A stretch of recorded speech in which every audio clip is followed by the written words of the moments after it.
আজকে আমরা বাধ্য হয়েছি আজকে রাস্তায় নামতে, কারণ হলো আমরা দীর্ঘদিন থেকে এই যে সড়কের জনপদের যে টেন্ডার প্রক্রিয়া সেটাতে আমরা সাধারণ ঠিকাদাররা অংশগ্রহণ করতে পারছি না।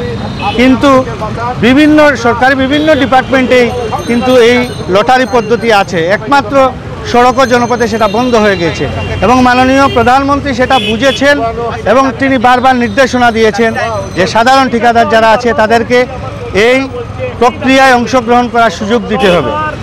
আমরা যেটা বলেছি যে একই সফটওয়্যারে যদি সারা বাংলাদেশ চলে তাহলে রোডস অ্যান্ড হাইওয়ের জন্য কি আলাদা আরেকটি সফটওয়্যার তৈরি করা হয়েছে, তারা আমাদেরকে সঠিক উত্তর দিতে পারেন নাই।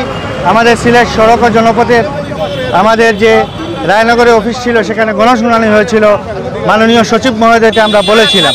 দীর্ঘদিন বলার পরও কাজ না হওয়ায় রাজপথে কেন নামতে হয় যখন আপনার দেয়ালে পিঠ থেকে যায়? এবং ন্যায্য দাবি আমাদের এটা, আমরা এই দেশের নাগরিক, আমরা এই দেশেই কাজ করতে চাই, থাকতে চাই, ভালো করে সব কিছু দেখতে চাই, কিন্তু এখন পর্যন্ত সেটা মূল্যায়িত হচ্ছে না। আমরা বিশ্বাস করি এই আধ্যাত্মিক নগরী সিলেট থেকে আজকে আমরা রাজপথে নামলাম। সিলেটের কোনো আন্দোলন যদি সূচনা হয় সেটা ব্যর্থ হয় না, সেটা আমরা বিশ্বাস করি। আমরা রোডস অ্যান্ড হাইওয়ে ঠিকাদাররা আজ 8 বছর যাবৎ কোনো টেন্ডার পার্টিসিপেট বা অংশগ্রহণ করতে পারতেছি না।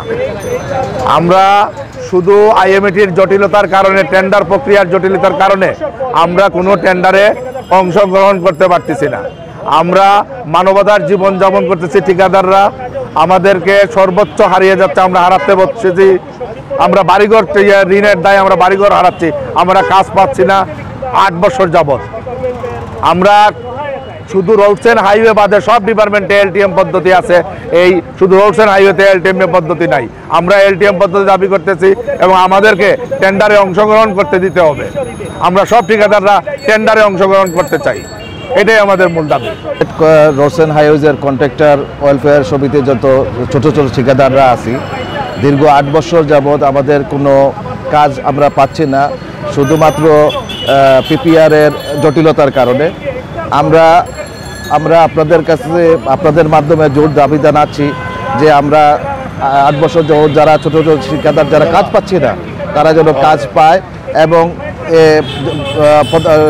মাননীয় প্রধানমন্ত্রী নভেম্বর 2019-এ ওনার বারবার এক ঠিকাদার কাজ করছে বলে ছোট ছোট ঠিকাদার যেভাবে কাজ পায় সেই দাবির আলোকে উনি পিপিআর তৈরি করতে বলেছেন।